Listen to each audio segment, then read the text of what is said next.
और सेहत आपके पास नहीं है तो वो सारी दौलत बेकार है। तंदुरुस्ती हज़ार नेमत के बराबर ये कहा जाता है।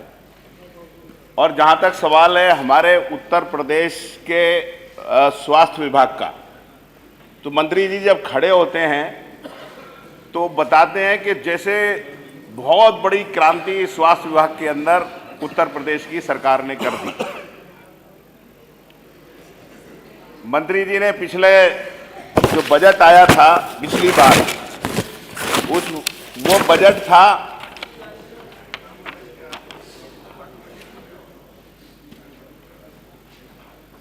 43,500 0.1 करोड़ और इस बार बजट उन्होंने किया 50,550 करोड़ 0.68।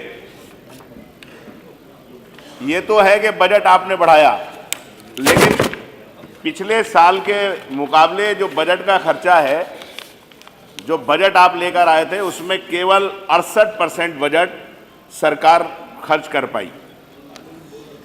और 68% बजट खर्च करने के बाद आज हालत ये है कि रोज़ाना अखबारों के अंदर निकलता है कि अस्पतालों के अंदर सिविल अस्पताल के अंदर मरीजों को नहीं मिल रही पूरी दवाई। यूपी में 20,000 से अधिक मरीज गुर्दे के मरीज लाइनें अस्पतालों के अंदर लगी।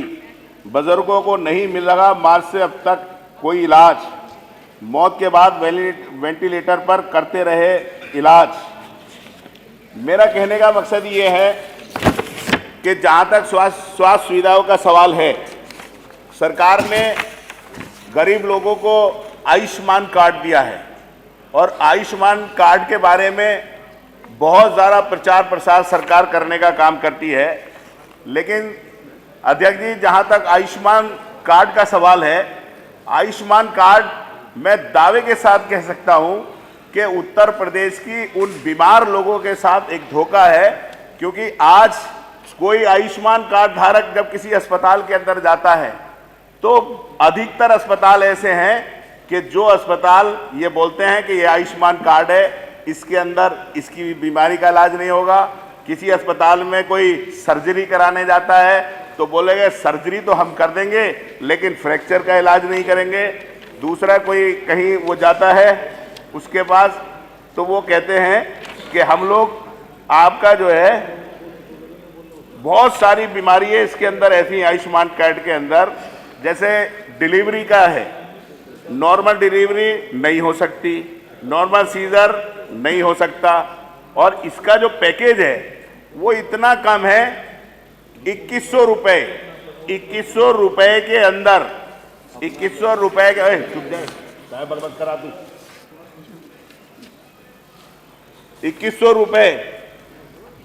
रुपये के अंदर उसे खाना भी देना पड़ेगा, दवाई भी देनी पड़ेगी, डॉक्टर की विजिट भी देनी पड़ेगी, और अगर छुट्टी होगी तो 5 दिन की उसे दवाई भी देनी पड़ेगी।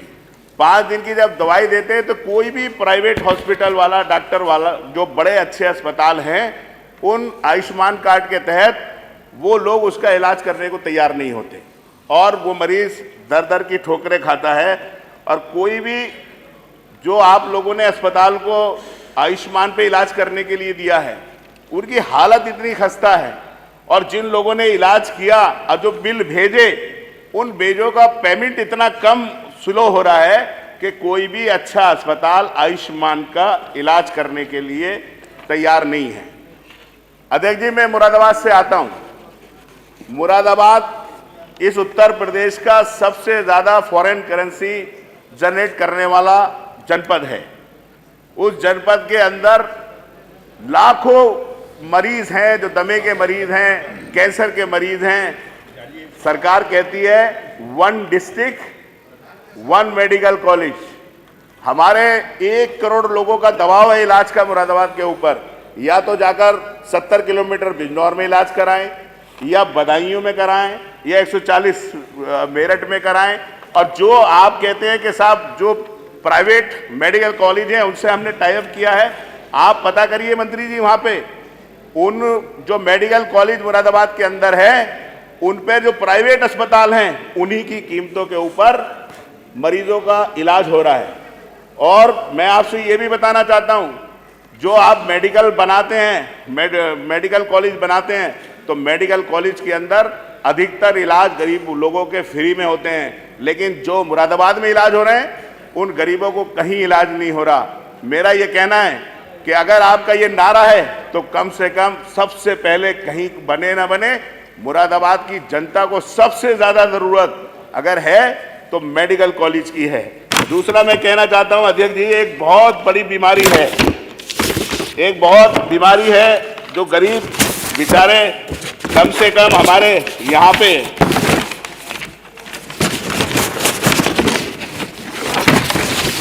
हमारे मुरादाबाद के अंदर एक बीमारी है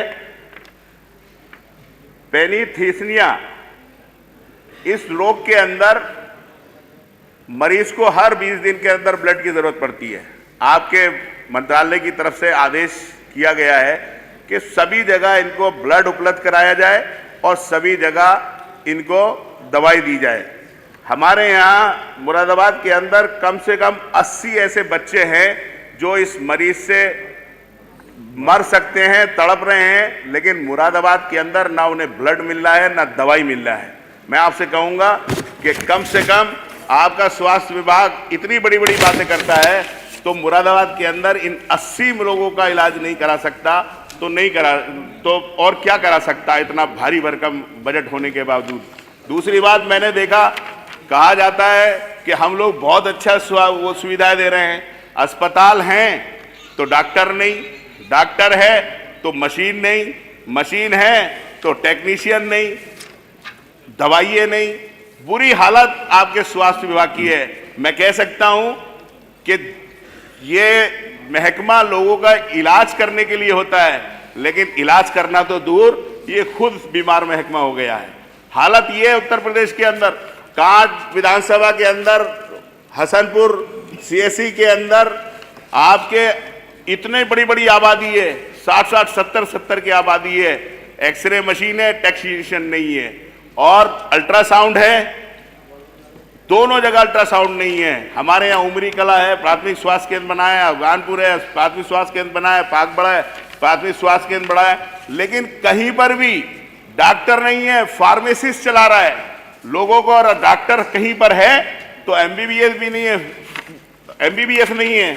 आपके हालत यह है कि मैं कह सकता हूं अध्यक्ष जी, आज अगर सबसे बुरी हालत के अंदर अगर कोई विभाग उत्तर प्रदेश के अंदर है, जो सबसे ज्यादा जिस चीजों की लोगों को जरूरत है, तो स्वास्थ्य की जरूरत है। और लोगों का सबसे ज्यादा अगर विभागों में अगर बजट देना चाहिए तो स्वास्थ्य विभाग को बजट देना चाहिए। वो इसलिए देना चाहिए, अस्पताल बुरी हालत के अंदर हैं, इतनी बड़ी बड़ी आबादी है, वहां पर सीएससी तक नहीं है, इतने बड़े बड़े शहर हैं, उनके अंदर अस्पताल नहीं है, लोग प्राइवेट अस्पतालों के अंदर है। आप तरह तरह की नीति तय करते हैं, शिक्षा की नीति आप लोग तय कर देते हैं, प्राइवेट स्कूलों के अंदर आप पाबंदी लगाते हैं कि इतनी फीस लेंगे, आपकी तरफ से आदेश होता है, लेकिन क्या आपकी तरफ से कोई आदेश जारी हुआ कि जो प्राइवेट डॉक्टर बैठकर अपने यहाँ से दवाई खरीदवाते हैं मरीज को, अपनी 3-3 हज़ार रुपए की फीस लेते हैं, कोई गरीब आदमी इलाज नहीं करा सकता, प्राइवेट एक दिन की 5-5 हज़ार रुपए के रूम है, तो क्या आप इस तरह की कोई व्यवस्था कर सकते हैं? किसी एमएलए जनप्रतिनिधि के रिकमेंडेशन के ऊपर इलाज हो जाए। अभी दिल्ली का इलेक्शन हुआ, प्रधानमंत्री जी ने कहा कि हम दिल्ली सरकार की तरह से फ्री इलाज की सुविधा देंगे, अस्पतालों के अंदर फ्री इलाज देंगे। क्या उत्तर प्रदेश में आपकी सरकार नहीं है? क्या प्राइवेट अस्पतालों के अंदर आप गरीबों का कोटा नहीं कर सकते? क्या प्राइवेट अस्पतालों के डॉक्टरों के आप ये लगाम नहीं लगा सकते? मेरा ये कहना है अध्यक्ष जी, ये स्वास्थ्य विभाग इतना महत्वपूर्ण है, वैकेंसियां भरी नहीं जा रही। आप बताइए कितने डॉक्टरों की जरूरत है, लेकिन मुरादाबाद जैसी जगह के अंदर कार्डियोलॉजिस्ट नहीं है, मुरादाबाद जैसी जगह के अंदर गैस्ट्रोलॉजिस्ट नहीं है। इतना बड़ा जिला अमरोहा के अंदर कार्डियोलॉजिस्ट नहीं, दूसरी सुविधा नहीं, ऑपरेशनों की सुविधा नहीं, जिला जिला अस्पतालों के अंदर लेकिन जो भर्ती करने वाले लोग हैं, आपके यहाँ एक उत्तर प्रदेश फार्मेसी काउंसिल है, वहाँ पे महानिदेशक स्वास्थ्य विभाग में पदेन सदस्य होता है, लेकिन पदेन सदस्य को निर्वाचित अध्यक्ष को हटाने का अधिकार होता है। दिनांक 3 अक्टूबर 2023 को वहाँ के महानिदेशक ने 4 लाइन का एक आदेश किया और खुद काउंसिल के अध्यक्ष बन गए। किस लिए बन गए? कि उन्हें वहाँ पे मोटी भर्ती करने का मौका मिलेगा और उनकी मोटी भर्ती कर दी जाएंगी। मेरा अध्यक्ष जी आपसे माध्यम से मंत्री जी से अनुरोध है कि ये विभाग के अंदर कोई ना कोई ऐसी नीति बनाई जाए, मुरादाबाद के अंदर मेडिकल कॉलेज की स्थापना की जाए, जो हमारे क्षेत्र के अंदर काट विधानसभा के अंदर जो काट है उसके अंदर जो आज की डेट में अल्ट्रासाउंड मशीन नहीं है, वो अल्ट्रासाउंड मशीन हो। उमरी के अंदर जो अस्पताल बना हुआ है उसके अंदर डॉक्टरों की तैनाती हो। ये मैं अपने क्षेत्र की बता रहा हूं, बल्कि पूरे उत्तर प्रदेश के अंदर यही हालत है। कैंसर इंस्टीट्यूट, अभी राष्ट्रीय अध्यक्ष जी गए कैंसर इंस्टीट्यूट के अंदर, और जब गए तो पहला मरीज उन्हें कोई देखने को मिला तो वो गोरखपुर का था। आज महामारी की तरह से फैल रहा है, पूरी तरह से कैंसर उत्तर प्रदेश के अंदर एक भयानक बीमारी का रूप ले रहा है। लेकिन उत्तर प्रदेश की सरकार ने बजट दिया, कोई नई योजना गरीबों के लिए, कोई नई योजना मजलूमों के लिए इस बजट के अंदर आपने नहीं चलाई। कहीं इस बजट के अंदर आपने ये कहा ही नहीं कि हम नए अस्पताल बनाएंगे, कहीं आपने ये कहा नहीं कि हम नए मेडिकल कॉलेज करेंगे, कहीं आपने कहा नहीं कि हम लोगों को दवाई देंगे, अच्छी दवाई का इंतजाम करेंगे, हमने कहा ही नहीं कि हम डॉक्टरों की भर्ती करेंगे, फार्मासिस्टों की भर्ती करेंगे। बस देखिए एक मिनट, बस लास्ट एक मिनट, मेरा आपसे अनुरोध है सर, उत्तर प्रदेश के अंदर फार्मासिस्टों की बहुत कमी है। कम से कम आप फार्मासिस्टों की भर्ती कर दो, अगर परमानेंट नहीं कर सकते तो संविदा पे ही कर दो। डॉक्टरों की कमी है, स्पेशलिस्ट डॉक्टरों की कमी है, परमानेंट नहीं कर सकते तो विजिट पे ही उनको वहां पे अपॉइंटमेंट कर दो। और ये जो आयुष्मान से लोगों को गुमराह करने का काम सरकार कर रही है, और माननीय मुख्यमंत्री जी 5 लाख रुपए देते थे गरीबों को इलाज के लिए, अब उसका 1 लाख रुपए कर दिया। क्या आयुष्मान के अंदर कैंसर का, लीवर का, किडनी का, गंभीर बीमारियों का इलाज हो सकता है? क्या 1.5 लाख रुपए के अंदर किसी गरीब आदमी का इलाज हो सकता है? मैं कहूंगा संसदीय कार्य मंत्री जी से कि ट्रांसप्लांट जैसा नहीं हो सकता। संसदीय कार्य मंत्री जी से कहूंगा कि सर ये बड़ा महत्वपूर्ण है, 2 दुआएं भी आपको देंगे। कम से कम जो मुख्यमंत्री जी 5 लाख रुपए देते थे, तो कम से कम 5 लाख से 10 लाख कर देना चाहिए उन गरीबों के लिए, और उसे कम ना किया जाए।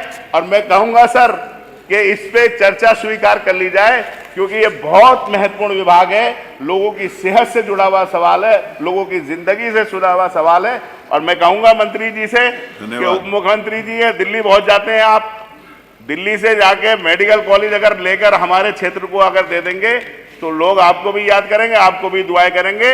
और मुझे पूरा विश्वास है कि गरीब लोगों को जो माननीय मुख्यमंत्री सहायता राहत कोष से मिलता था, जिस तरह अखिलेश यादव जी हमारी सरकार के अंदर 20-20 लाख गरीब लोगों को दे देते थे, तो कम से कम उसमें बड़ा दिल सरकार दिखाए। आपने मुझे मौका दिया, बहुत बहुत धन्यवाद। संग्राम जी जरा समय में सीमा में बोलिए। हाँ भाई। हाँ, आप। माननीय अध्यक्ष जी, हम आपके आभारी हैं कि आपने नियम 56 के अंतर्गत स्वास्थ्य जैसे महत्वपूर्ण विषय पर हमें बोलने का अवसर दिया। माननीय कमाल अख्तर साहब ने उत्तर प्रदेश के अंदर स्वास्थ्य सेवाओं की बदहाली का जिक्र आपके समक्ष प्रस्तुत किया।